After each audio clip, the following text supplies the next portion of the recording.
My name's Ethan. I'm 31 years old, and my relationship with my family has always been complicated. Last Christmas proved just how complicated it really was. My family actually uninvited me from the holiday trip, the same $9,000 mountain chalet that I personally paid for. So I canceled the reservation and quietly watched their perfect Christmas fantasy fall apart. From the outside looking in, we always seemed like the classic suburban success story. My dad walks around in his neatly pressed business clothes with that know-it-all confidence he carries everywhere. My mom is the type who constantly says she wants peace in the family, but somehow always ends up backing him up no matter what. Then there's my younger sister, Chloe. She's the golden child. Honestly, she could burn the house down and people would still describe her as spirited instead of reckless. And then there's me, the one who works hard, keeps his head down, tries not to cause trouble, yet somehow still ends up being treated like the outsider in my own family. For as long as I can remember, Christmas has always been their stage where that dynamic plays out. Every single year followed the same script. Chloe was always the star of the show. Dad would give long speeches about family values like he was hosting some kind of ceremony. Meanwhile, Mom stayed busy making everything look perfect on the surface, carefully ignoring the little comments and subtle digs that always seemed to land in my direction. Over time, I got used to it. The passive-aggressive jokes, the constant comparisons, and those quiet reminders that I never quite belonged the way Chloe did. But something shifted in my mind over the past year. For the first time in my life, I had a stable job and a steady paycheck. And I thought maybe, just maybe, I could contribute something meaningful to the holiday and finally feel like I was part of the family instead of just an extra standing in the background. That's how the chalet idea came into the picture. I found this beautiful cabin-style place up in the mountains. Snow covered everything. There was a big wood-burning fireplace inside, and huge windows that looked out across the slopes.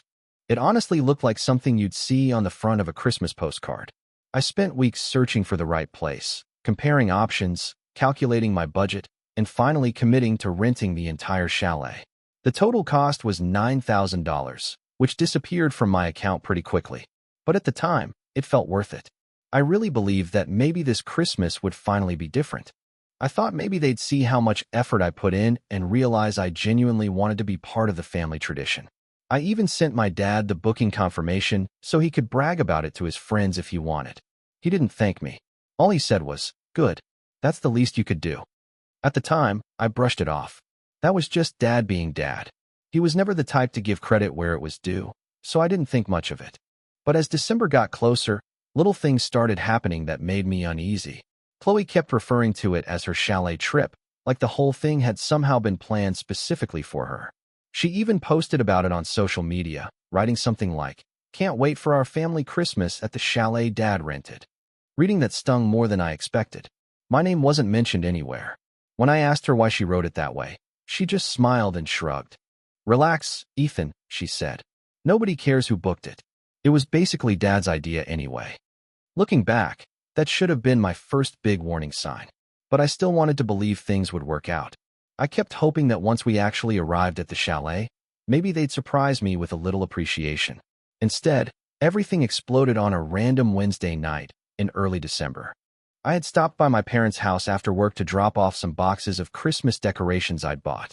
When I walked in, they were sitting in the living room drinking wine like usual, while Chloe was sprawled across the couch talking about what outfits she planned to pack. I was just about to mention that I'd also stocked up on supplies for the chalet when Dad suddenly cut me off. "You're not invited to Christmas this year," he said casually, like he was asking me to take the trash out. For a second, I honestly thought I had misheard him. "What?"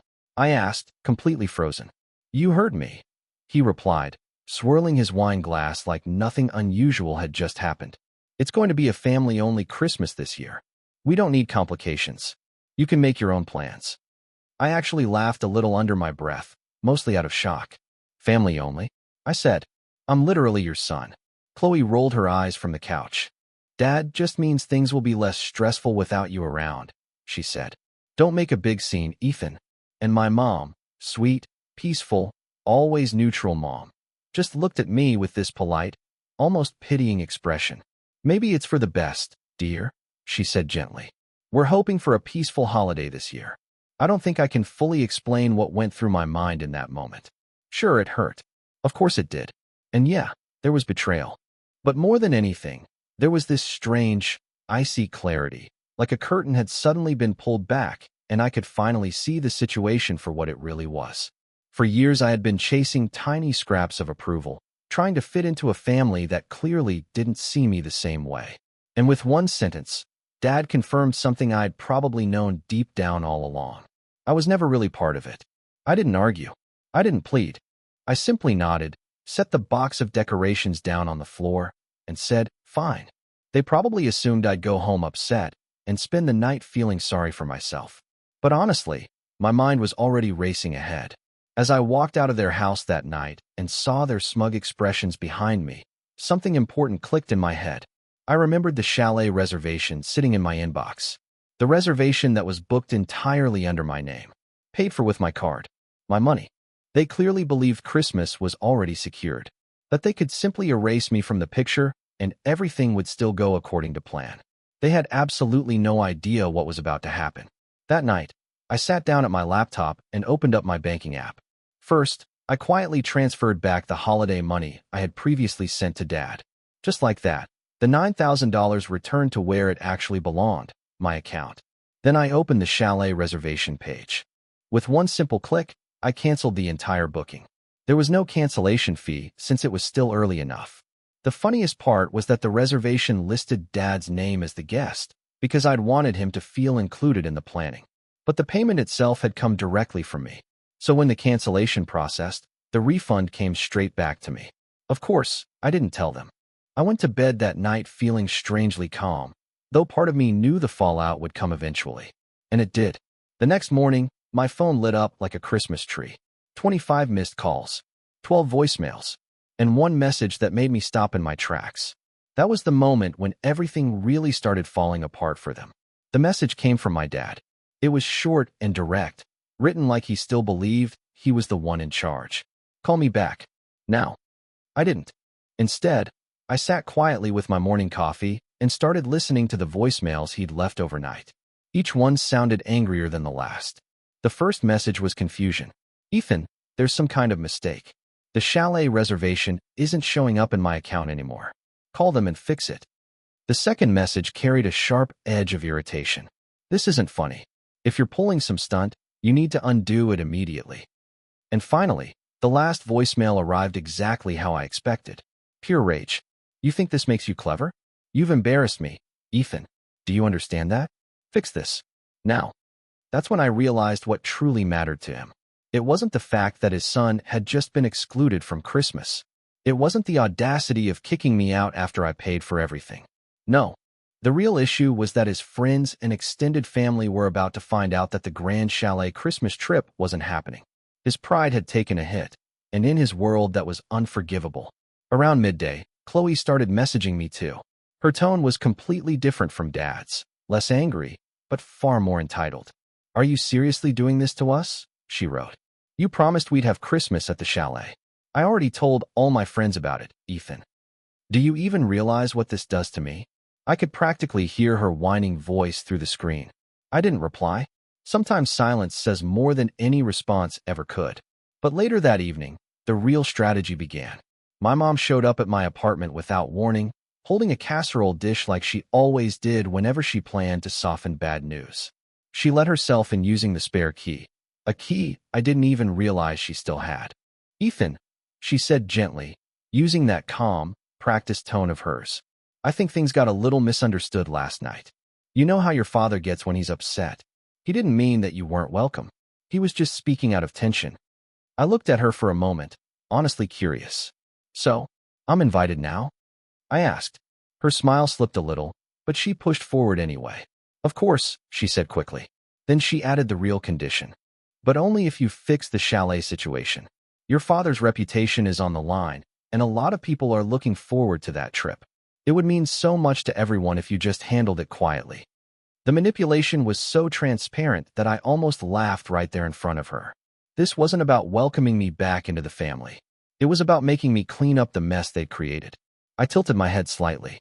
And what happens if I don't? I asked. She set the casserole dish down on my kitchen counter, folded her hands together like she was about to pray, and let out a dramatic sigh.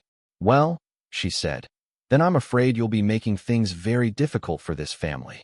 She paused before delivering the real guilt trip. Do you really want to ruin Christmas for your sister? And there it was again. Chloe's happiness, always the top priority. My mind immediately drifted back to years of little memories that suddenly made perfect sense. Birthdays where Mom opened expensive, thoughtful gifts while I unwrapped things like socks or plain notebooks. The time Chloe crashed my car and my parents told me not to be selfish about it, because apparently she'd been under a lot of stress. It was always the same pattern. My sacrifice. Her spotlight. But this time, I didn't react the way Mom expected. Instead, I just nodded toward the dish she'd brought. Thanks for the casserole, I said calmly. Then I walked her to the door. She looked at me with this sad, disappointed expression, like I was some rebellious child throwing a tantrum. Before leaving, she added one last line. Your father is very disappointed in you. That same night, Chloe added me to a brand new group chat she'd created. The title of it nearly made me choke. Christmas at the Chalet. There were snowflake and Christmas tree emojis all over the name. The irony was almost painful. Apparently, she had no idea I'd already canceled the whole trip. Her messages in the chat were full of excitement, talking about ski outfits she planned to wear, the champagne they'd drink, and all the Instagram photos she wanted to take in front of the fireplace. Dad jumped into the conversation too. I'll handle the wine, he wrote confidently. Don't worry. Mom responded with a string of cheerful emojis. Reading through it all felt surreal. It was like they were trying to erase me from the picture completely, even though I was the one who made the entire trip possible. Eventually, Chloe tagged me directly. Ethan, could you send the updated booking confirmation? She wrote. Dad wants to make sure the dinner reservations are all set. I stared at that message for a long time. Part of me wanted to expose everything right then and there, to tell the entire chat that the chalet was gone and that their perfect trip didn't exist anymore. But something inside me told me to wait. Not yet. Let them keep building their fantasy a little longer. Let them believe everything was still perfectly under control. The longer they stayed hooked on that illusion, the more satisfying it would be when reality finally snapped into place. Over the next week, things only got more ridiculous. My family started telling extended relatives about the chalet trip, bragging about it like it was some big luxury event. Somehow Chloe had even started implying that she was the one hosting it. One of my aunts called me, clearly confused. Your sister told me you're not coming this year, she said. That can't be right, can it? When I calmly explained that Dad had uninvited me, she gasped. But you're the one who paid for it, she said. News travels fast in families, and I could almost feel their perfectly polished image starting to crack around the edges. With every little crack, their messages to me became more frantic, more desperate. But nothing prepared me for the night my father showed up at my apartment door. This time he didn't arrive angry. What he brought instead was something far worse. Fake charm. He stood outside in his neatly pressed coat, holding a bottle of wine like we were old friends meeting up for the evening. Ethan, son, he said smoothly. We need to talk about this chalet situation. I know you're upset, but let's handle this like adults. I'm sure we can figure something out. That's when I realized something. They weren't just panicking. They were planning. Dad didn't step inside immediately. He stayed in the doorway like a salesman who refuses to leave until you sign the contract. He smiled, but it wasn't warm. It was that tight, calculating smile I remembered from when I was younger, the same one he used during business meetings. The kind of smile that says he's already 10 steps ahead and you're just another piece on the board. Can I come in? He finally asked. I hesitated, but curiosity won. So I stepped aside and let him enter. Without asking, he placed the wine bottle on my kitchen counter like the place belonged to him. We sat down across from each other. The silence stretched out between us. Then he leaned forward, resting his elbows on his knees. Listen, he began. About what I said the other night. About you not being invited. That was harsh. I was frustrated. You know how things get. I didn't say anything. I simply let him keep talking. He shifted slightly in his chair. Your sister's been dealing with a lot of stress lately, he said. Her job situation isn't stable, she's worried about money, and this chalet trip. He paused. Well, it's important to her. She wants to impress her friends. Keep her reputation intact. You understand that, right? There it was. Exactly the speech I'd expected. Once again, Chloe's feelings were the most important thing in the room. My role was simply to repair whatever problem threatened her image. Dad cleared his throat and leaned back in his chair. So here's what we'll do, he said confidently. You'll rebook the chalet. Use your card again. I know you can afford it, and put the reservation under my name so I can manage things properly. In return, we'll talk about involving you more in family decisions in the future, since you've said you want to be more involved. More involved? Like I hadn't been trying my entire life. Like being part of my own family was some kind of reward he could offer me, as long as I paid the entry fee. I kept my voice steady. So let me make sure I understand this correctly, I said.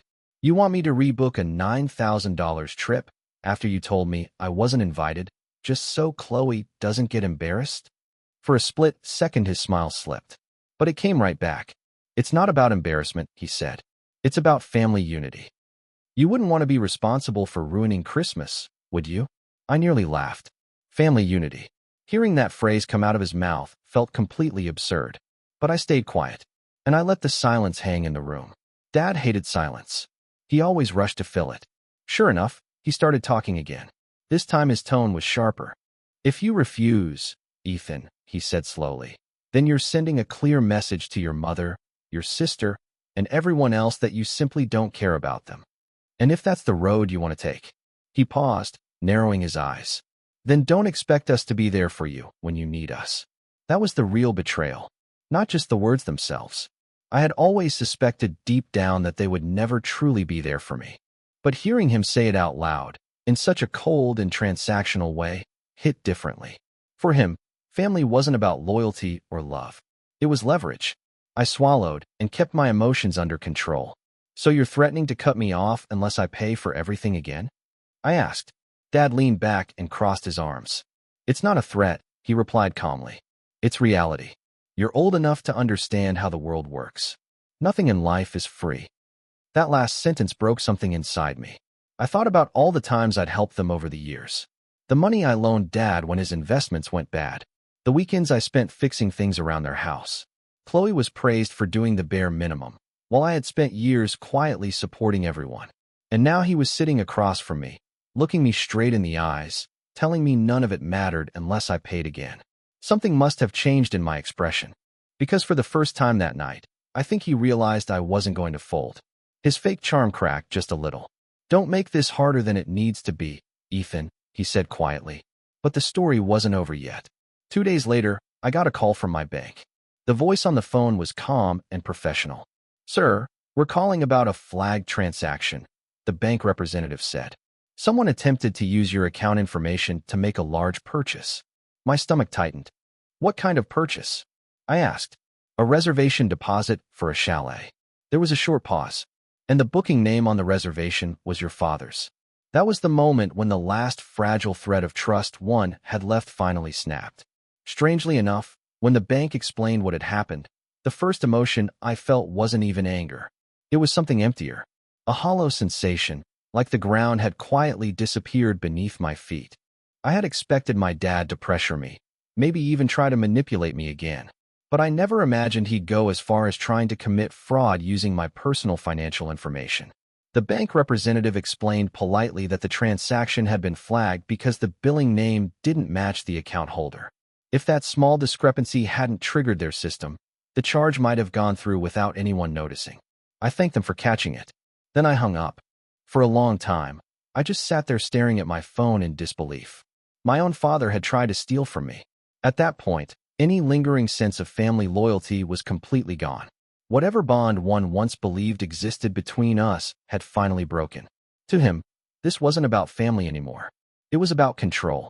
If he couldn't push me around with guilt or pressure, he was willing to use money to force the situation. That night, I barely slept. I kept replaying everything in my head. Chloe posting about the chalet like it was her personal vacation. Mom showing up with a casserole and a bag full of guilt. Dad standing in my apartment with that smug, calculating smile. And now this. The betrayal felt heavy and layered. But for the first time in my life, a realization settled in that was both terrifying and strangely freeing. I didn't actually have a family. Not a real one, anyway. The next few days were rough. Chloe shifted into full social media mode, painting a very different version of the story online. She posted vague comments about selfish people who ruin everything. Naturally, All of her friends jumped in to offer sympathy. One of my cousins even sent me a message directly. "Did you really cancel Christmas?" they asked. Just like that, the narrative had changed. I wasn't simply the son who'd been excluded anymore. Now I was the villain, the one supposedly responsible for destroying the family holiday. Mom started texting me nonstop, message after message begging me to fix the situation. She kept repeating things like, "Your father is under so much stress right now, and Chloe is heartbroken. You know how important this trip is to her." Not once did she ask how I was doing. Not once did she acknowledge what they'd done to me. At work, it became hard to focus. I'd sit at my desk with spreadsheets open in front of me, but my mind kept drifting back to Dad's voice. "Nothing's free." The words echoed in my head like some kind of curse. In his world, even love came with a price tag. My performance started slipping. Some nights I stayed at the office late just to avoid going home to the silence of my apartment. Loneliness hit harder than I expected. The city was glowing with Christmas lights. Couples walked hand in hand down decorated streets. Kids pressed their noses against toy store windows. Everywhere I looked, people were surrounded by warmth, laughter, and family. And me? I had a quiet one-bedroom apartment and a phone full of unanswered messages reminding me that I wasn't welcome. I'll admit something. One night, I almost gave in. I sat there holding my phone, my thumb hovering over Dad's contact. Part of me thought that if I just apologized, even if I didn't mean it, maybe everything could go back to normal. Maybe I could still have my family. But then I remembered the call from the bank, the fraudulent booking attempt, and that hollow feeling in my chest shifted into something new. Resolve. That was the real turning point. I started small. First, I gathered every document I had. Emails showing the chalet reservation was made under my name. Proof of the cancellation and refund. The bank's fraud alert notification. Then I saved screenshots of Chloe's social media posts, her messages demanding that I fix everything, and Dad's angry voicemails. For the first time, I stopped reacting emotionally. Instead, I started looking at the whole situation like a chessboard. Every move they made, I planned a response. I didn't tell them what I was doing. On the surface, I stayed completely quiet. I stopped answering calls. I ignored the guilt-filled texts. I let them believe I was sitting at home sulking in shame. Meanwhile, I was building something stronger, something they would never see coming. But before I could put any of my plans into motion, they managed to push things even further. About a week before Christmas, I came home one evening and found an envelope nailed to my apartment door. Inside was a typed letter. Cold. Formal. It was from my father. The message was clear. He wrote that I would no longer be welcome at family gatherings unless I learned to respect the sacrifices the family had supposedly made for me. He said Chloe deserved the chalet trip because she had shown loyalty, while I had only created conflict and embarrassment. But the last line was the one that stayed with me. "Ethan, you are not needed in this family. Consider this a warning." I sank down onto the floor of my apartment with the letter still in my hands. I stared at the words until they blurred together. That was rock bottom, a kind of pain that settles deep in your chest and refuses to move. But even in that dark moment, something inside me shifted again. The version of me who had spent years chasing their approval was gone. That boy who kept bending himself to fit their expectations no longer existed. What remained was quieter, clearer, more deliberate. I wasn't going to fight for their affection anymore. Instead, I was going to make sure they understood what it felt like to lose something they believed they controlled. So in the quiet of that empty apartment, I started planning. Reading that letter brought everything into focus. For years, I had chased a simple nod of approval that was never going to come. And suddenly I realized something important. I didn't need it. Instead of destroying me, those words, "You are not needed in this family," actually gave me a strange kind of freedom. If they didn't need me, then I didn't owe them anything. And if I owed them nothing, I could finally begin building a life on my own terms.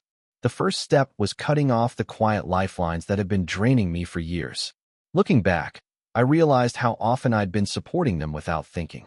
Whenever Chloe overdrew her bank account, I'd quietly send her money.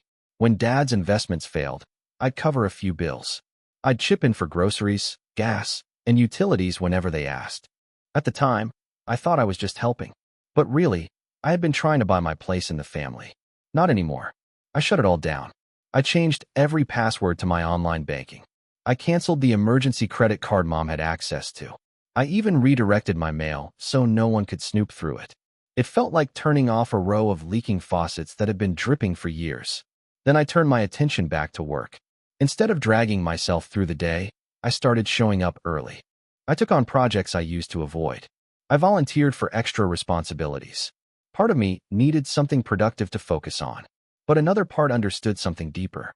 Every hour I invested in myself was a step further away from their shadow. My supervisor noticed the change quickly. Within a few weeks, my effort was being mentioned in meetings. By the time the new year rolled around, I found myself sitting in an office hearing two words I hadn't expected: promotion, salary increase. For the first time in a long while, I felt like my life was finally moving forward.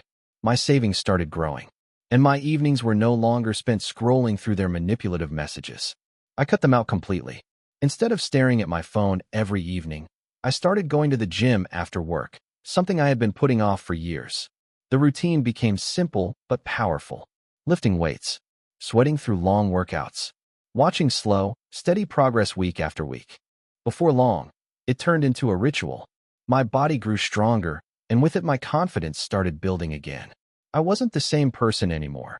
Not the guy who once sat on the floor of his apartment clutching that cruel letter from his father. The change didn't stop at the gym. It started spilling into the rest of my life. I reached out to a few old friends I had drifted away from over the years, mostly because my family never approved of them. One of those friends was Marcus, a buddy from college. He ran a small marketing agency and invited me to help him out with some freelance work on the side. At first it was just a small project, but before long it turned into something much bigger. The extra work started bringing in real money. One day Marcus laughed and shook his head. "Man," he said, "you've been hiding your skills for way too long." Then he added something that stuck with me. "If your family doesn't appreciate you, don't worry. Plenty of other people will." Those words stayed with me. For most of my life, I had measured my value by my family's standards. But outside their little bubble, people saw something completely different. They respected me. They trusted me. Some of them even admired what I could do. That's when the real shift in power began. Remember all the evidence I had quietly collected? The chalet receipts, Chloe's social media posts, the bank's fraud alert, Dad's angry voicemails. I started organizing everything like pieces of a puzzle. At first, I wasn't even doing it out of revenge. I just needed reassurance that I hadn't imagined any of it, that I wasn't losing my mind. But the more I looked at the evidence, the clearer the picture became. They had lied. They had manipulated the story, and my own father had even tried to steal from me, and I had proof of all of it. Eventually, I realized something important. If I ever chose to expose the truth, it wouldn't be through emotional arguments or angry outbursts. It would require patience, precision, and letting them dig their own hole while I simply stood nearby holding the spotlight. Meanwhile, life outside their orbit kept improving. Marcus introduced me to new contacts, people who opened doors I never even knew existed. New clients, bigger contracts, more income than I had ever made before. Eventually, I moved into a larger apartment with huge floor-to-ceiling windows overlooking the city skyline. Some nights I would stand there with a glass of wine in my hand, looking out across the lights. And the feeling was incredible. It wasn't about money. It wasn't even about success. It was about building something that my family couldn't control, something they couldn't claim credit for, something they couldn't take away. With every step forward, the fire inside me changed. It was no longer fueled by desperation. Now it burned with quiet determination. Of course, my family didn't stop contacting me. Chloe tried the usual guilt tactics. "You're ruining everything," she wrote. "Why would you do this to us?" Dad sent messages that sounded more like warnings than conversations. Little threats about burning bridges. Mom, meanwhile, played the martyr. "I lie awake at night worrying about you," she wrote in one message. A few months earlier, those words would have crushed me. Now they barely scratched the surface. I didn't respond to any of them. Silence became my strongest weapon, because deep down I understood something they didn't. They had already lost their hold over me, and soon, they were going to lose much more. But I wasn't in a hurry. I let time do the work. I allowed them to stay comfortable inside their own illusions. Because when the moment finally came, the truth wouldn't just be satisfying. It would be undeniable. And then one afternoon, something happened that changed everything. It turned my quiet planning into something far more direct. A clear path to exposing the truth. The opportunity arrived on a completely ordinary Tuesday. The kind of day that feels forgettable until suddenly it isn't. I was sitting in Marcus's office helping him prepare a presentation for a new client. While he stepped out to take a phone call, I casually opened my inbox. That's when I saw an email from my aunt. The same aunt who had been confused about the chalet situation weeks earlier. She was different from the rest of my family. Not perfect, but kinder. More thoughtful. The subject line simply read, "Thought you should see this."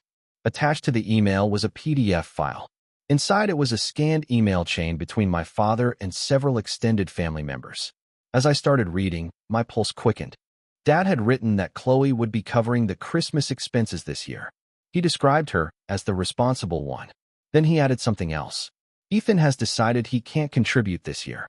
He's embarrassed about it, so we shouldn't bring it up around him. My stomach twisted. Responsible one? Chloe hadn't paid a single dollar. Dad was rewriting the entire story. According to his version, I wasn't the one who funded the trip. I was the failure who couldn't afford it. Worse than that, he was spreading the idea that I was somehow beneath them financially. The lie made me sick. But at the same time, the email was priceless. It confirmed exactly what I had suspected all along. Their plan wasn't just to exclude me. They wanted to erase me completely. To rewrite the family narrative so that I became the weak, selfish outsider. And that's when a thought hit me. If they wanted to play games with the story, then I would make sure the truth became impossible to ignore. The timing couldn't have been better. My promotion at work had just gone through, tripling my salary. Marcus's freelance projects were booming. My savings account looked stronger than it ever had. For the first time in years, I wasn't just surviving. I was thriving. I had financial stability, professional respect, a network of people who valued me. All the things my family had always tried to control and now couldn't touch. That night, I started outlining what I privately called the reveal. Step 1. Document everything. I created a folder on my laptop with carefully labeled files. Screenshots of Chloe's posts bragging about the chalet. Bank records showing the money came from me. The cancellation confirmation. The fraud alert from the bank. And now Dad's email chain. Every lie they told left a trail. And I had every piece of it. Step 2. Allies. My aunt had already taken the first step by sending that email. A few days later, I met her for coffee and carefully tested the waters. She admitted something surprising. "I always felt your parents favored Chloe," she said quietly. But I never realized how far it went. Then she said something that stuck with me. "Your father's pride is his weakness. And Chloe, well, she'll believe anything if it makes her look good." Those words felt like pins on a map. Weaknesses. Patterns. Pressure points. Step 3. Place myself somewhere unexpected. Instead of avoiding the family entirely, I began showing up at extended family events again. Birthdays. Casual dinners. Small gatherings. Anything that wasn't hosted by my parents. At first, people reacted with awkward curiosity. There were whispers. Side glances. Some relatives clearly didn't know which version of the story to believe. But I stayed calm. Polite. Present. I didn't defend myself. And I never once mentioned the chalet. I didn't try to argue my case to anyone. Instead, I simply let people see me. A stable job. A new apartment. Healthier, stronger, and genuinely happier. Little by little, doubts started creeping into people's minds. The confident image Chloe had been bragging about didn't match what they were seeing with their own eyes. And while all of that was happening, I kept building quietly behind the scenes. Marcus introduced me to someone he knew in the event planning business. And through that connection, I stumbled upon the final piece of my plan. If my parents loved turning family gatherings into their own little stage, then I would make sure the brightest spotlight in the room was pointed directly at them when the time came. Because real power doesn't always belong to the loudest voice or the person holding the tightest grip. Sometimes power is quieter. It's patience. It's stepping calmly out of the shadows while you gather evidence, line up the pieces, and wait. You wait until the people you're facing are so confident they've already won, that they never notice the ground crumbling beneath their feet. By the time Christmas finally arrived, my parents believed they had beaten me. Instead of a luxury chalet trip, they spent the holidays sulking at home. No mountain getaway, no ski vacation, but somehow they still blamed me for everything. According to them, I had ruined Christmas. Chloe even posted pictures online from some ski resort she visited with friends, pretending it was the chalet trip just to keep up appearances. To anyone looking from the outside, They seemed completely unfazed, like nothing had gone wrong at all. But I knew the truth. And more importantly, I knew what was coming next. Because the next step in my plan wasn't just about defending myself. It was about turning the entire story around. I wanted everyone to see that the son they had dismissed, erased, and even tried to steal from wasn't weak at all. In fact, I was the one holding the cards. And the moment to flip the table was closer than they realized. The opportunity for my reveal appeared almost too perfectly timed. Near the end of January, my aunt called me. She told me the family was organizing a large gathering to celebrate my grandparents' anniversary. This wasn't going to be a small dinner. Cousins, aunts, uncles, longtime family friends, even some of my father's business partners were expected to attend. In other words, the exact kind of audience my parents loved performing for. The second I hung up the phone, I knew. This was it. This would be the moment. Over the next week, I carefully organized the evidence folder I had been building for months. Every receipt, every screenshot, every voicemail. I turned it all into a clean presentation file on my laptop that I could easily display on a screen if needed. But the real beauty of my plan was this. I didn't need to yell. I didn't need to accuse anyone. All I had to do was quietly show the truth and let their own words do the rest. The night of the anniversary dinner finally arrived. I walked into the event hall wearing the suit I had bought with my promotion bonus. It was sharp, perfectly tailored, and understated. But it carried a message. I wasn't the helpless black sheep my family had tried to portray.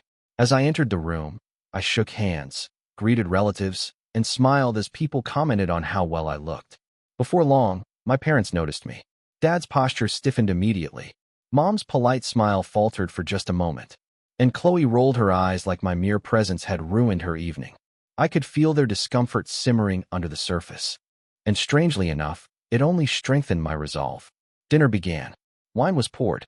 A few speeches were given in honor of my grandparents. Eventually, the evening shifted into casual conversations around the tables. That's when I waited.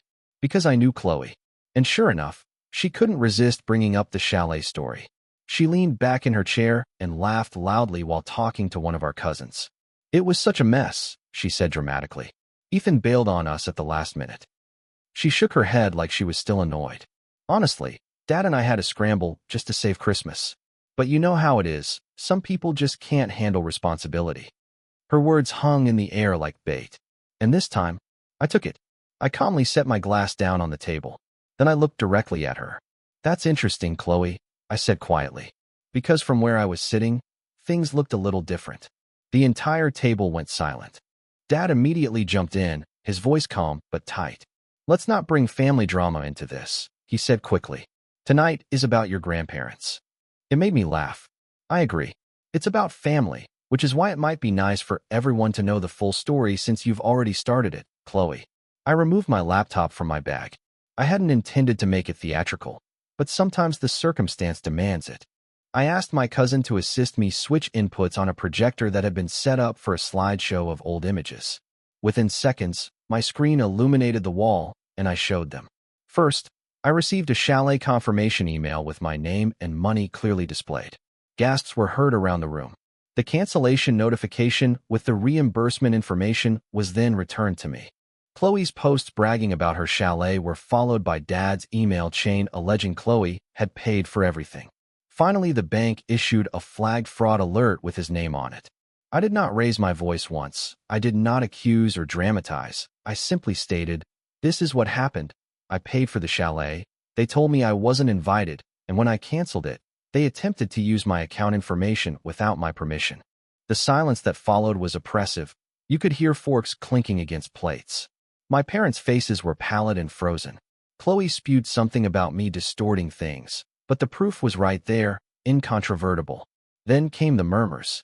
My aunt shook her head as my uncle mumbled, "I knew something was off." Even one of Dad's business acquaintances leaned back and whispered, "Unbelievable." For once, I wasn't the outsider. I was not the one being sacked. Everyone in the room knew I was telling the truth. Dad attempted to salvage it. He rose up, glass in hand, and said, "Let's not overreact. It was a misunderstanding." But I stopped him off, remaining cool. A misunderstanding is forgetting to invite someone. This was deliberate, and I think everyone here deserves to know what family values mean to you. The word values hovered in the air like a blade. Mom eventually broke down, whispering, "Ethan, please stop." But it was too late. The damage was done. Their carefully designed facade had shattered in front of the very individuals they wished to impress. I didn't stay very long after that. I did not need to. As I left the dining hall, I could still hear the comments and inquiries directed at them. For the first time in my life, the weight was lifted off of me. It was on them. And the joy of walking out into the chilly night air with my head held high was unlike anything I had ever experienced. But the fallout was only beginning. The consequences were immediate. And for once, I did not have to move a finger. My phone was constantly buzzing the morning after the anniversary gathering. Not from my parents. They remained mute. But from cousins, uncles, and even family acquaintances who had been present. The messages had the same tone: disbelief, sympathy, and quiet confirmation. "I can't believe they treated you like that. You were correct to show everyone. You are invited to spend the holidays with us instead." Word spread immediately. My parents' reputation, which they guarded so carefully, was in shambles. Dad's colleagues who had attended the banquet stopped returning his calls. A business contact of his, who had overheard the entire chalet disaster, quit a collaboration over worries about ethics. For a man who lived by appearances, it was like seeing his empire disintegrate. Chloe attempted damage management on social media by posting cryptic claims about poisonous siblings and jealousy, but no one bought it. Screenshots of her original gloating posts had already spread across the family. Every attempt she made to portray herself as a victim simply pushed her deeper. Friends that she had worked so hard to impress unfollowed her. Her small circle of admirers shrank suddenly, and Mom retreated totally. For years, she was the peacemaker, smoothing over Dad's rants and Chloe's entitlement. But after that night, no one was listening to her. "Let's just move on" comments. People interpreted her silence as complicity. I remained quiet. I didn't have to brag. I did not need to say anything. Silence, which I had once despised, had become my most effective weapon. Weeks passed, and the distance increased. No more calls, guilt trips, or letters nailed to my door. It was as if they recognized they had no more leverage. And the best part? I didn't miss them. For the first time in my life, I felt light. I had a job, friends, and was becoming more independent. I had peace. Then, one afternoon in March, I saw my aunt again in a cafe.